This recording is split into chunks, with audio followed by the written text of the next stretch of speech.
एक गांव में एक बूढ़ा और बुढ़िया रहते थे। उन्हें एक बेटा था। उन्होंने उसका नाम चंदन रखा था। वे बहुत गरीब थे।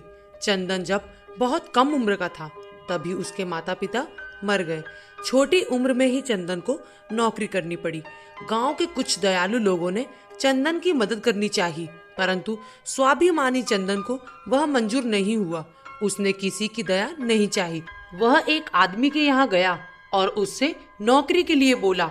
उस आदमी ने उसे एक पैसा वार्षिक की नौकरी पर रख लिया। चंदन को खुशी हुई कि वह अपने पांव पर खड़ा हो गया। खाने कपड़े के साथ वर्ष में एक पैसे तनख्वाह की नौकरी पाकर उसने संतोष की सांस ली। चंदन खूब लगन से काम करके अपने मालिक को खुश रखने की चेष्टा करता। समय बीतता गया। 3 वर्ष बीत गए। उसे अपने गांव के साथी याद आने लगे। अपने घर की याद आने लगी। उसने अपने मालिक से अपनी तनख्वाह के 3 पैसे लिए और अपने गांव की ओर चल पड़ा। उसने कुछ महीनों की छुट्टी ले ली थी। रास्ते में उसे एक बूढ़ा मिला। चंदन को देखकर उस बूढ़े ने गिड़गिड़ाकर कहा, सुनो बालक, मैं कई दिनों से भूखा हूँ। मुझे कुछ खाने के लिए दो, नहीं तो मैं भूख से मर जाऊंगा। बूढ़े की बात सुनकर चंदन ने बहुत नम्र स्वर से कहा, मेरे पास खाने की कोई वस्तु नहीं है, मैं क्या दूं? मेरे पास मेरी कमाई के 3 पैसे हैं, यही ले लो और कुछ खरीद कर खा लो।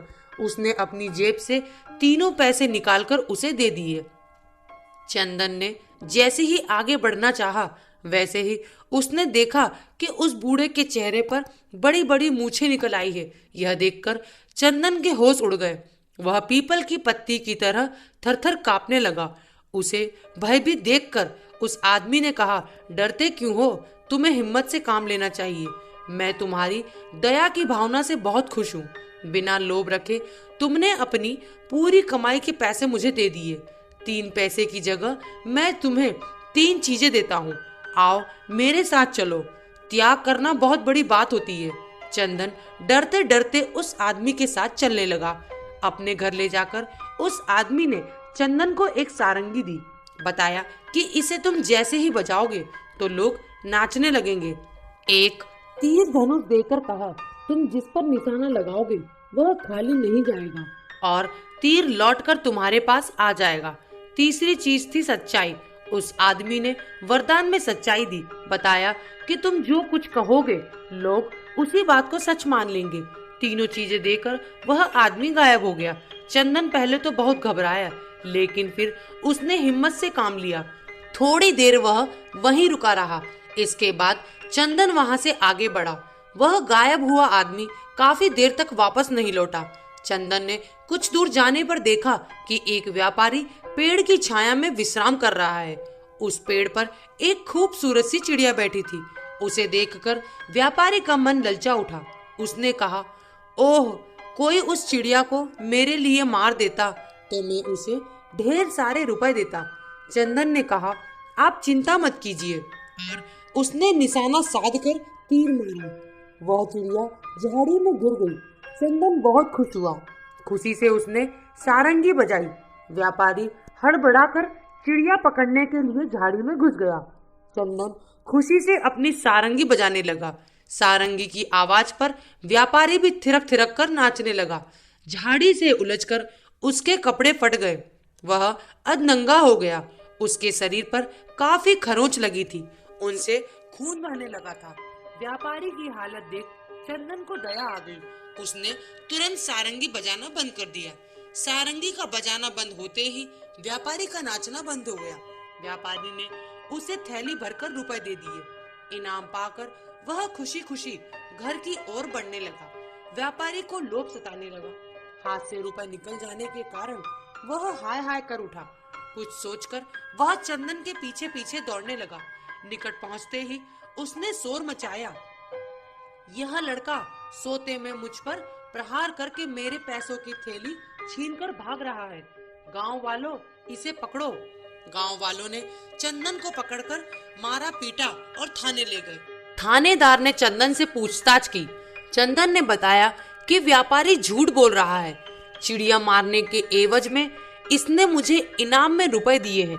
थानेदार ने कहा, एक चिड़िया मारने के बदले में थैली भर रुपया कौन इनाम देगा?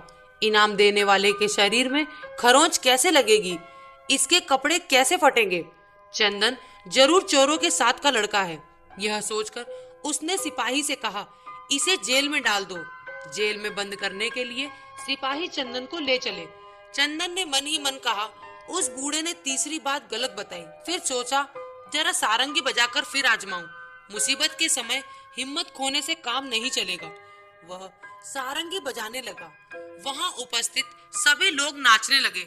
सभी लोग नाचते नाचते पस्त होने लगे। थानेदार ने कहा, अरे तुम सारंगी बजाना तो बंद करो। मैं तुम्हारे हाथ जोड़ता हूँ, तुम्हारी बात पर विश्वास करता हूँ। चंदन ने सारंगी बजाना बंद कर दिया। जैसे ही सारंगी बजाना बंद हुआ, वैसे ही सबका नाचना भी बंद हो गया।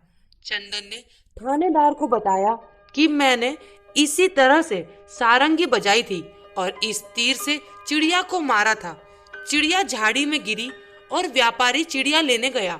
खुशी से मैंने अभी की तरह सारंगी बजाई और यह व्यापारी बेसुध होकर नाचने लगा था। झाड़ी में इसके कपड़े फटे और शरीर पर खनोचे लगी।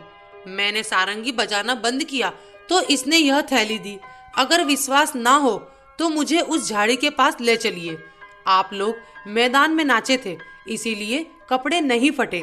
चंदन की बातों से थानेदार प्रभावित हुआ।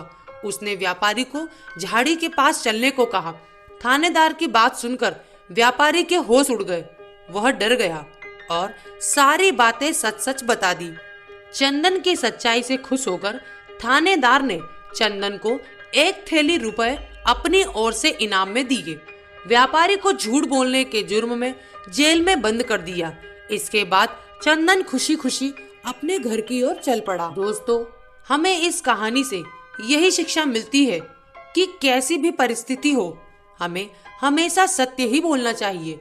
झूठ का सहारा कभी नहीं लेना चाहिए, क्योंकि किसी महापुरुष ने कहा भी है कि सत्य परेशान हो सकता है किंतु पराजित नहीं हो सकता। तो दोस्तों, कहानी आपको कैसी लगी कमेंट बॉक्स में जरूर बताएं और लाइक करें, शेयर करें, सब्सक्राइब करना ना भूलें। Thank you.